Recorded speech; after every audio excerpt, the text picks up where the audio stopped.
Lucas capítulo 8, vamos ler os versículos 40 a 42 e depois os versículos 49 a 56. Um texto bastante conhecido. Estamos no mês da família, eu quero nessa noite refletir sobre milagre na família.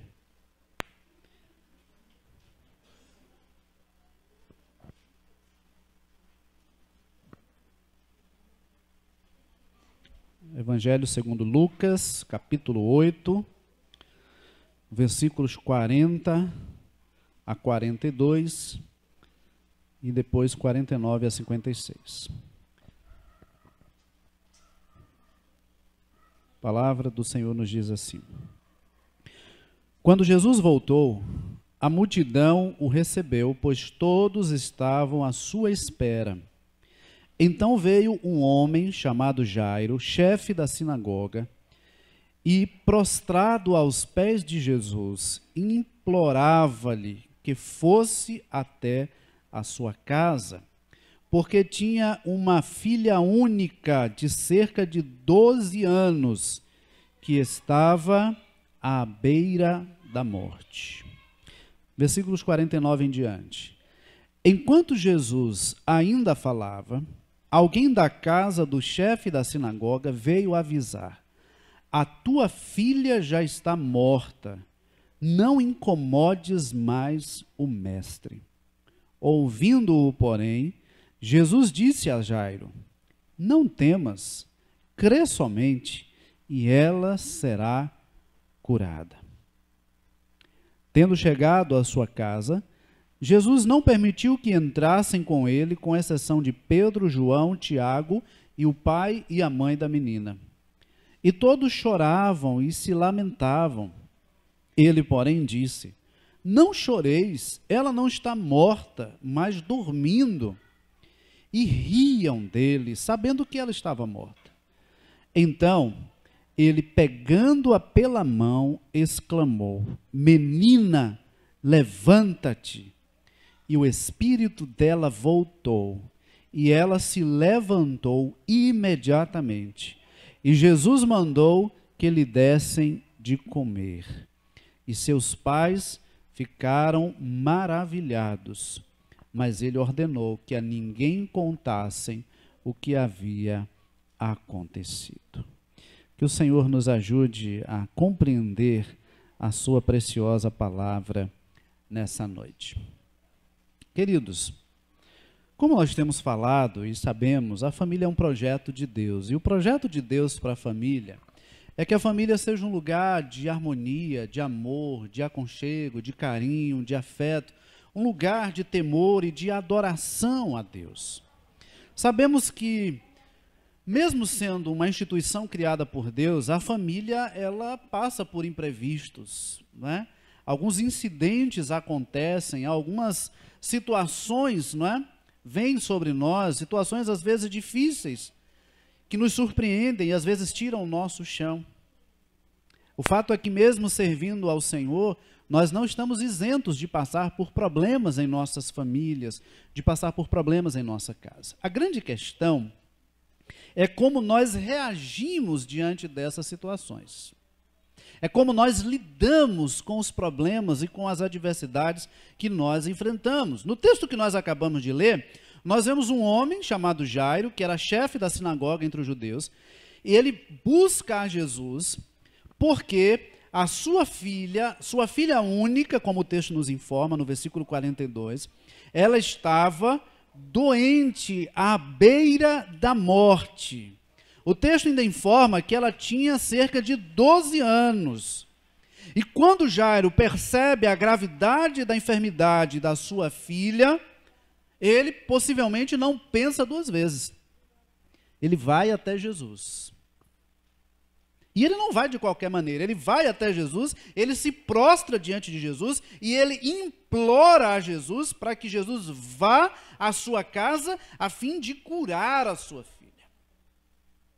E eu imagino, meus irmãos, que assim como Jairo, que precisava naquele momento de um milagre na sua família, muitas famílias nesse momento se encontram também precisando de um milagre. Eu não sei qual é o milagre que você precisa na sua casa, ou na sua família, ou no seu relacionamento, ou na vida dos seus filhos, ou na vida de quem quer que seja na sua família. Talvez você esteja também à espera de um milagre, talvez a situação esteja tão difícil que, de repente, a esperança, ela está começando a ser abalada, talvez a sua fé, de alguma forma, já está sendo questionada, porque as pessoas estão perguntando, onde é que está o seu Deus? Você não diz que serve ao Senhor, e por que as coisas não mudam? Por que as coisas continuam do mesmo jeito? Quantas vezes, queridos, quando nós enfrentamos alguma adversidade, alguma situação complicada, as pessoas vêm a nós e nos questionam, onde é que está o nosso Deus?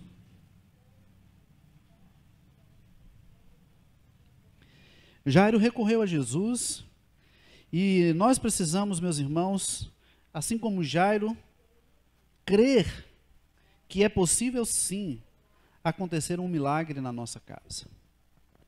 É preciso crer que é possível sim acontecer um milagre na nossa família. Mas o que é que nós precisamos fazer para que nossa família também seja um ambiente propício para um milagre do Senhor? O que é que nós precisamos fazer? E é sobre isso que eu quero falar nessa noite. Que tipo de atitudes nós devemos ter para que nós alcancemos o favor do Senhor e um milagre aconteça na nossa casa? A primeira atitude que nós precisamos ter para que a nossa casa se torne um ambiente propício para um milagre do Senhor é reconhecer a nossa necessidade. É ter consciência do que precisamos. O versículo de número 42 diz que Jairo tinha uma filha única de cerca de 12 anos que estava à beira da morte. Então ele sabia o que era que ele precisava. Meus irmãos, um dos grandes problemas do ser humano, um dos nossos grandes problemas, é a dificuldade de reconhecermos o que realmente precisamos, de admitir o que precisamos, de ver a situação, analisar e perceber o que realmente precisa ser feito. Às vezes, quando é o outro que precisa mudar alguma coisa, a gente diz, não, é fulano que precisa mudar. Mas na maioria das vezes, ou em boa parte das vezes, nós precisamos também mudar algo na nossa vida e temos a dificuldade de olhar para nós e perceber aquilo que em nós precisa ser mudado. Então a gente joga a responsabilidade para o não, a culpa é de fulano. Ah, não, as coisas estão desse jeito por causa de fulano. Nós precisamos ter a coragem de olhar para a nossa casa, de olhar para a nossa família e perceber aquilo que em nós, primeiro, precisa ser mudado. A começar em mim, a começar em você, em cada um de nós. O que é que precisa ser mudado para que o ambiente da nossa casa seja diferente? Alguns até nem sabem realmente qual é a sua necessidade, não têm consciência, e é preciso, às vezes, a ajuda de alguém que está de fora, para que possa dizer, olha, o que está acontecendo na sua casa ou na sua família é isso aqui, porque às vezes as pessoas ficam ali se degladiando, ficam discutindo por uma situação que nem eles mesmos sabem o que de fato está acontecendo. Mas existem pessoas que sabem sim o que precisa ser mudado, mas não querem admitir por causa do orgulho.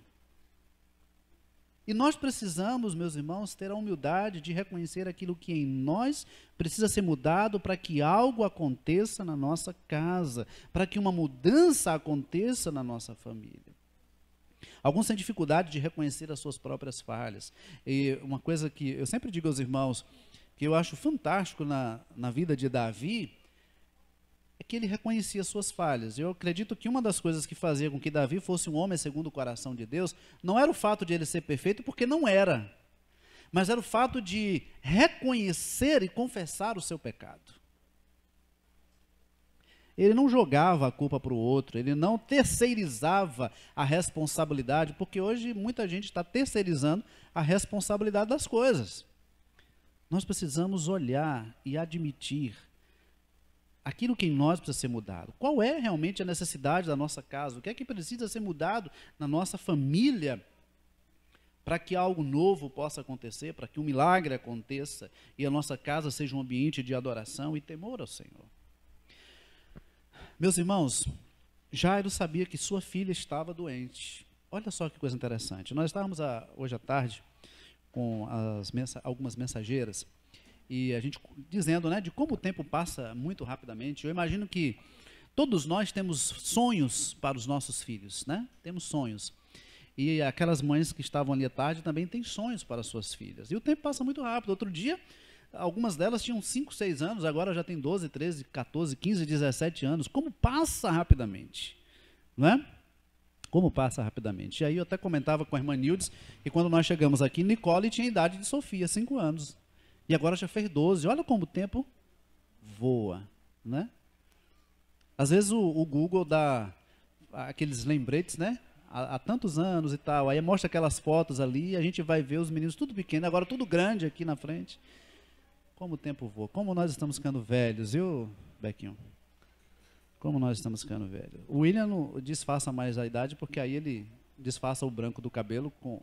É platinado, é? Platinado. Aí não mostra os cabelos brancos. Mas nós, Bequinho, que... Aí a gente fica mostrando o cabelo branco, a barba branca e tudo isso, né? Sinal de que a gente está envelhecendo. Mas o que acontece? Por que eu estou dizendo isso? Porque eu imagino que Jairo tinha muitos sonhos para aquela filha. Era uma menina de 12 anos. Uma pré-adolescente.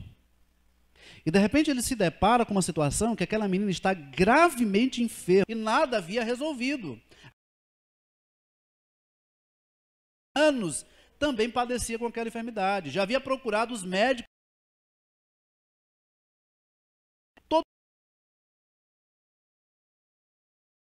Do seu problema. E ela vê então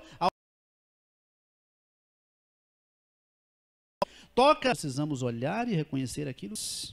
Enfermidade física. Aqui eu estou falando de enfermidade espiritual, de enfermidade emocional, de quebra nos relacionamentos, alianças quebradas, compromissos desfeitos, pessoas que não se respeitam, pessoas que não estão mais vivendo com o mesmo objetivo, vivendo no seu mundo dentro de mente enferma, tem tomado conta das pessoas dessa família. Realização de milagres nessas famílias. E às vezes você pergunta assim, e aí, como é que estão as coisas? A pessoa diz, não, está tudo bem. E você sabe que não está tudo bem. Aí você tem às vezes até dificuldade de ajudar alguém que não admite que não está bem. Usando ajuda. Nós precisamos. Vamos precisar de ajuda e isso não nos torna pior ou menor do que ninguém. O fato de precisarmos de ajuda não nos torna pior ou menor do que ninguém. Somos humanos, em algum momento vamos precisar de ajuda. Temos que ter a humildade de reconhecer, cada um, a nossa responsabilidade daquilo que precisa ser mudado.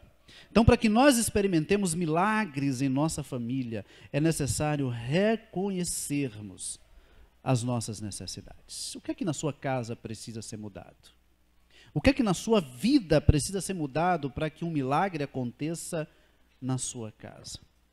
Meus irmãos, a posição que Jairo exercia como um dos chefes da sinagoga, responsável talvez pela programação do culto, pela liturgia ou por organizar alguma coisa ali na sinagoga, talvez gerasse nele o sentimento de, não, eu não posso buscar a Jesus, porque o que é que as pessoas vão dizer sobre mim? Mas diante da necessidade que ele via claramente da sua filha que estava enferma, ele não pensou duas vezes. Ele deixou de lado as questões religiosas e foi até Jesus, porque ele entendia que Jesus podia fazer aquilo que a religião não podia fazer.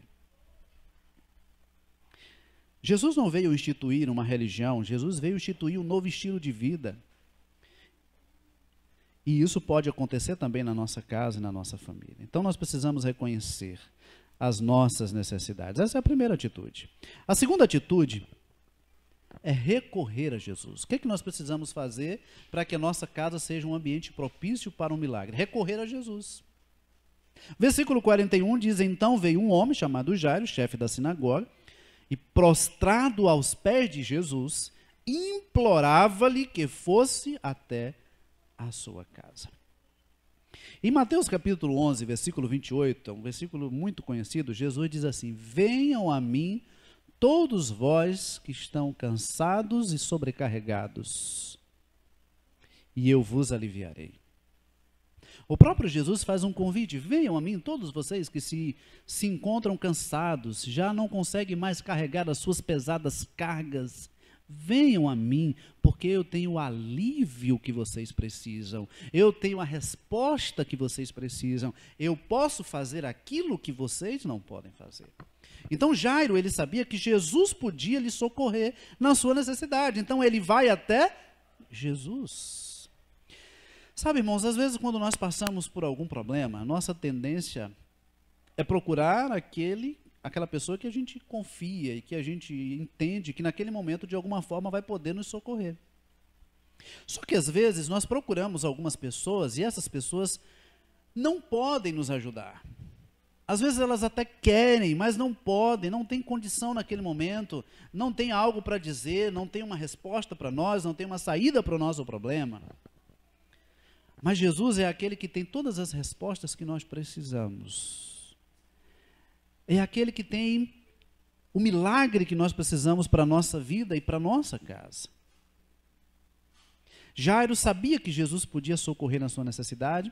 Jairo sabia que Jesus podia fazer um milagre na vida da sua família e trazer de volta a alegria à sua casa. E quando Jairo vai até Jesus, ele não vai de forma arrogante, de forma presunçosa, não. Jairo vai com o coração contrito. Ele se prostra diante de Jesus. O texto diz que ele foi até Jesus e ele se prostrou aos pés de Jesus. Uma atitude de humildade e de reconhecimento da sua pequenez e da soberania de Jesus. Essa atitude de Jairo é muito significativa, meus irmãos, porque ele vai até Jesus e se prostra diante dele, reconhecendo que Jesus era maior do que a sua religião, reconhecendo que Jesus era maior do que o seu problema, reconhecendo que Jesus era maior. Vai ter vai receber ali a mulher do fluxo de sangue, vai curar a mulher do fluxo de sangue, vai conversar com a mulher do fluxo de sangue. E o texto não mostra em nenhum momento Jairo se desesperando, dizendo: vamos, Senhor, que a minha filha está doente, deixa essa mulher aí, ela já é adulta, depois ela resolve a vida dela, ela já foi curada, tá bom, vamos. O texto não diz isso. Ele estava respeitosamente e reverentemente diante de Jesus. Obrigado. Porque ele reconhecia que Jesus é soberano e tem o controle de todas as coisas. E quando nós reconhecemos que Jesus de fato tem o controle de todas as coisas, nós não nos desesperamos. Ainda que o nosso coração esteja aflito e a nossa alma angustiada, mas nós não nos desesperamos, porque entendemos que Jesus tem o controle de todas as coisas. Então Jairo se prostra diante de Jesus.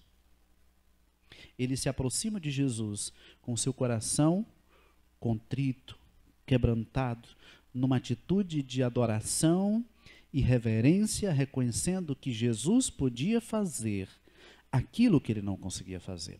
Em Romanos capítulo 8, versículo de número 34, o apóstolo Paulo nos diz assim: é Cristo Jesus quem morreu, ou melhor, quem ressuscitou, o qual está à direita de Deus e também intercede por nós. Jesus é o nosso verdadeiro Jesus.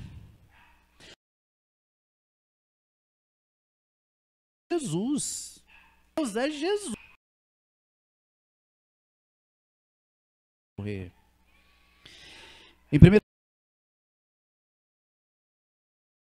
que há um só Deus e um só mediador entre Deus e os homens, Cristo Jesus, homem, que a si mesmo se deu em resgate em tempos opostos. Uma das melhores maneiras de testemunhar de Jesus é buscá-lo e professá-lo em nossas vidas para todas as horas. E não é tão difícil assim.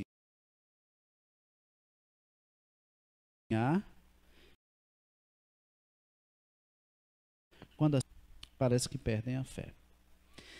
Nós precisamos recorrer a Jesus. Eu não sei a quem você tem recorrido e quais as respostas você tem ouvido, mas o fato é que se você quer que a sua casa se torne um ambiente propício para que um milagre aconteça, é necessário buscar a pessoa certa. E eu digo a você, busque a Jesus. Porque Jesus tem poder para fazer aquilo que você não pode fazer. A terceira atitude, para que a nossa família se torne um ambiente propício para um milagre, é resistir às pressões. Olha o versículo 49, versículo de número 49. O texto nos diz assim: enquanto Jesus ainda falava, aqui ele estava agora conversando com a mulher do fluxo de sangue, né, que havia sido curada e tudo mais, e o texto diz assim, que enquanto Jesus ainda falava, alguém da casa do chefe da sinagoga veio avisar: a tua filha já está morta, não incomodes mais o mestre. Meus irmãos, Jairo era.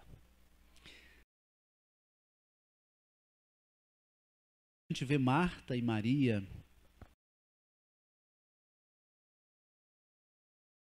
Acontecem situações que a gente assim, olha, se eu não tivesse feito tal coisa, tal situação não tinha acontecido. Se eu não tivesse falado tal coisa, tal situação não teria acontecido. Se eu não tivesse tomado tal decisão, tal situação não teria acontecido. Quantas vezes, não é? Nós nos deparamos com situações assim, de achar que se tivéssemos tido uma outra postura, algo diferente teria acontecido. Então, naquele momento, Jairo recebe a notícia de que agora a sua filha está morta. Para muitos, talvez fosse a sentença, dizendo assim, olha, não há mais absolutamente nada o que fazer. E é nesse momento em que a notícia da morte chega, que Jesus diz a Jairo: não tenha medo, apenas creia. Um desejo com você, do mais, a gente vê o agir de Deus.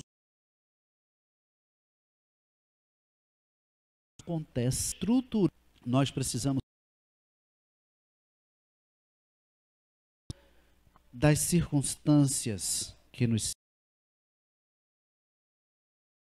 expressam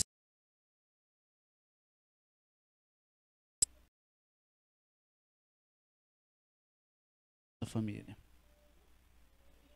Há pessoas, e você deve conhecer pessoas, por que está assim, por que fulano está assim, né? E a pessoa se aproxima.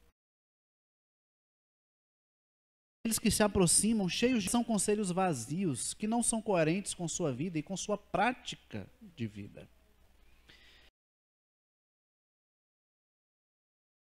Aconselhando a desistir, chegam dizendo, olha, sua filha morreu, pode voltar para casa. Para nós, diz assim, olha, agora não tem mais jeito, agora realmente acabou. Dessa vez não tem mais reconciliação, dessa vez não tem mais perdão, dessa vez não. O jeito é realmente cada um seguir a sua vida, cada um seguir o seu rumo, porque agora não tem mais jeito. Quantas pessoas se aproximam com conselhos desse tipo? Ou são aplicam na sua própria vida. Certo na vida e também nem certo. Se acontecer com ela, ela não faz nada daquilo que ela está aconselhando fazer. É cheio de conselho para os outros, mas não aplica nada na sua vida. E às vezes, meus irmãos, as pressões, elas vêm das pessoas que nós menos imaginamos. Às vezes vem daquelas pessoas que nós achávamos que iriam nos apoiar, nos ajudar e caminhar conosco, e são as que mais pressionam, são as que mais cobram uma atitude de nossa parte. Às vezes, as pressões vêm de dentro da nossa própria casa. E às vezes, as pressões vêm de dentro de nós mesmos. Às vezes é de dentro de nós mesmos, aqueles questionamentos, aqueles pensamentos, aquelas coisas e tal, e a gente se sente pressionado pelo nosso próprio coração a tomar uma atitude, a ter uma postura, resultado do nosso próprio coração. Então, se nós queremos experimentar milagres em nossa família, se nós queremos que a nossa casa seja um ambiente propício para um milagre, nós precisamos resistir às pressões. Não haja por pressão. Porque no momento de pressão, a gente não pensa racionalmente, a gente não age racionalmente, a gente não toma decisões de forma racional. Às vezes a gente vai por impulso, vai pela emoção, e depois, quando o sangue esfria, aí a gente diz assim, não era essa a decisão que eu deveria tomar. E às vezes a gente quer voltar atrás. E às vezes a gente tem dificuldade de consertar aquilo que foi feito. Então é preciso ter cuidado e não ceder às pressões. Temos que resistir às pressões. E a quarta atitude, e não menos importante, é confiar e descansar em Jesus. Veja que o versículo de número 50, o texto diz assim: ouvindo-o, porém, Jesus disse a Jairo: não temas, crê somente, e ela será curada. Olha que coisa interessante. Jesus ouviu aquela pessoa que veio trazer a notícia para Jairo. E Jesus não dá resposta para essa pessoa, não. Jesus se dirige a Jairo. Ó, Jairo, fica tranquilo, creia somente. Não tenha medo, não. Não desanime, não. Apenas creia, e sua filha será curada. E, meus irmãos, quando Jesus diz, a coisa acontece. Quando Jesus diz, a coisa acontece. Então nós temos que confiar e descansar no Senhor. A fé, meus irmãos, é um antídoto para o medo. Às vezes o medo bate à nossa porta. E a melhor maneira de vencer o medo é crendo no Senhor, que em sua palavra, dezenas de vezes nos diz: não temas, não temas, não temas. Em Hebreus capítulo 11, versículo 6, o escritor diz que sem fé é impossível agradar a Deus. Então nós temos que crer que Deus é poderoso para fazer aquilo que nós precisamos. E como diz o apóstolo Paulo, quando escreve aos Efésios, nós precisamos crer que Deus é poderoso para fazer infinitamente mais do que tudo quanto pedimos ou pensamos, conforme o poder dele que opera em nós. No Salmo 37, versículo 5, o salmista nos dá confie nele. Ele e descansar não é cruzar os braços.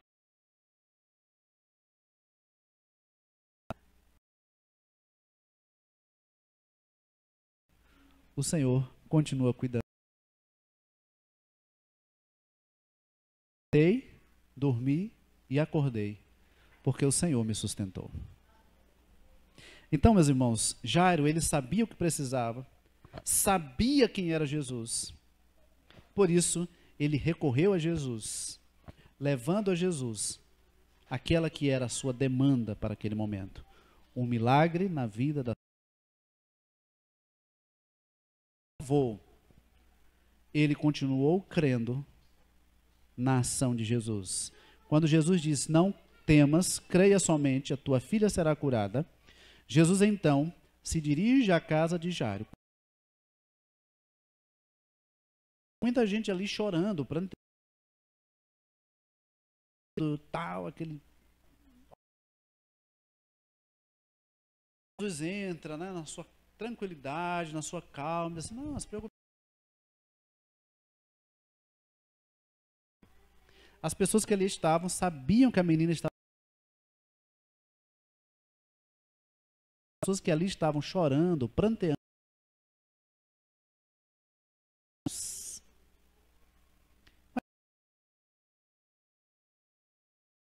Era aí o que ele podia fazer. Então,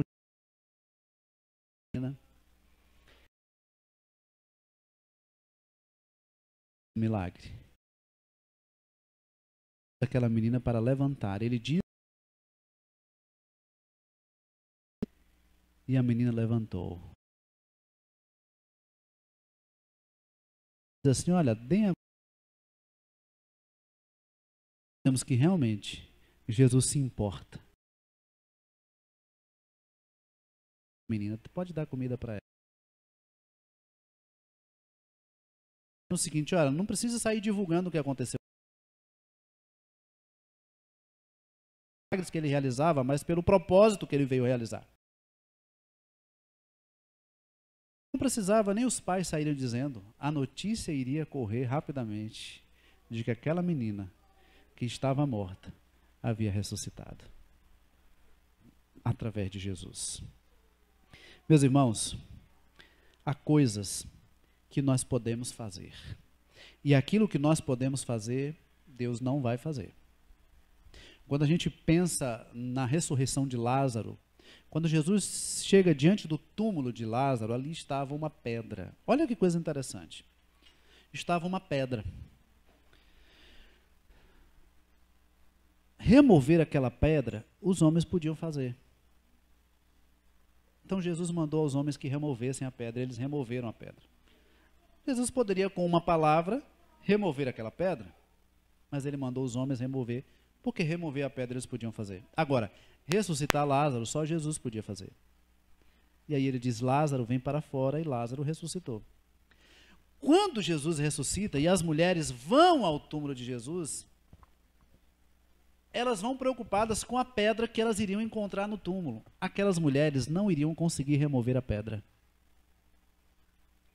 Então, antes que elas chegassem, a pedra já havia sido removida.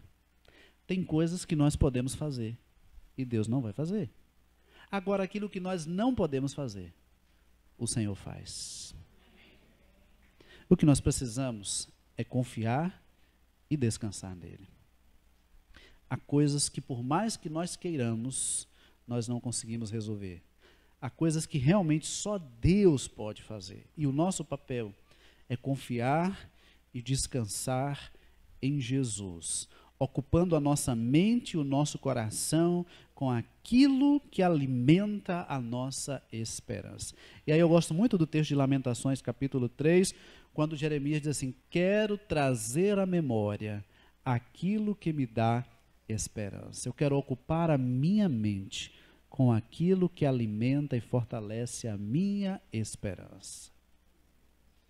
Então, meus irmãos, a gente percebe que mesmo depois de ter recebido a notícia da morte de sua filha, Jairo confiou em Jesus, que lhe disse, não tenha medo, apenas creia e ela será curada. E eu quero concluir a nossa reflexão nessa noite perguntando para você, como é que anda a sua família? Como é que está a sua casa? Como é que estão as coisas por lá? Como é que anda o seu casamento, o seu relacionamento com seus filhos, com seus pais, com seus irmãos? Como é que está o ambiente da sua casa? Talvez, meus irmãos, alguma situação esteja acontecendo em que alguém já tenha lhe dito, não precisa mais incomodar o mestre, porque não há mais o que fazer. Talvez alguém da sua própria casa já disse assim, não precisa mais orar por isso, porque isso aqui não tem solução, isso aqui não tem mudança, isso aqui não tem como mudar não, nem ore, nem perca seu tempo orando. Eu quero dizer a você, não desista de orar e de confiar no Senhor. Não desista. Jairo não desistiu da sua filha. Eu quero dizer para você nessa noite, não desista da sua casa. Não desista da sua família, não desista do seu cônjuge, dos seus filhos, não desista da sua família. Ele é o bem mais precioso que Deus lhe concedeu. Então não jogue fora, não descarte o bem mais precioso que Deus lhe deu. Tem pessoas que realmente são muito difíceis de lidar, que às vezes dá até vontade de desistir, diante de tamanha dificuldade de lidar com essas pessoas. Mas a minha orientação para você nessa noite, à luz da atitude de Jairo e à luz da palavra de Deus, é não desista. Por mais difícil que seja a situação, não desista.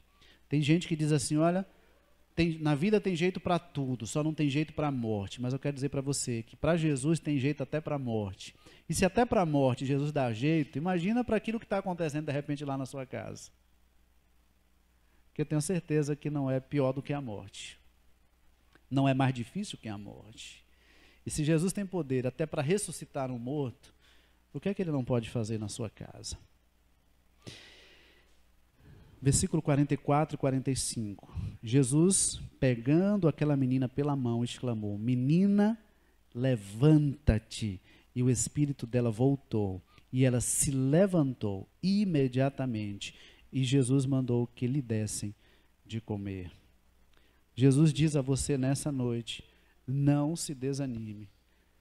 Se levante, erga a sua cabeça e creia naquele que é poderoso para fazer todas as coisas. E eu finalizo com Hebreus capítulo 13, versículo 8, que nos diz que Jesus Cristo é o mesmo ontem, hoje e para sempre. O Jesus que nós servimos e estamos adorando nessa noite é o mesmo que ressuscitou Lázaro, é o mesmo que ressuscitou a filha de Jairo, é o mesmo que curou a mulher do fluxo de sangue, é o mesmo que ressuscitou ao terceiro dia. Ele não mudou. E se ele fez tudo isso, ele pode fazer também um milagre na minha e na sua casa. Que Deus nos abençoe.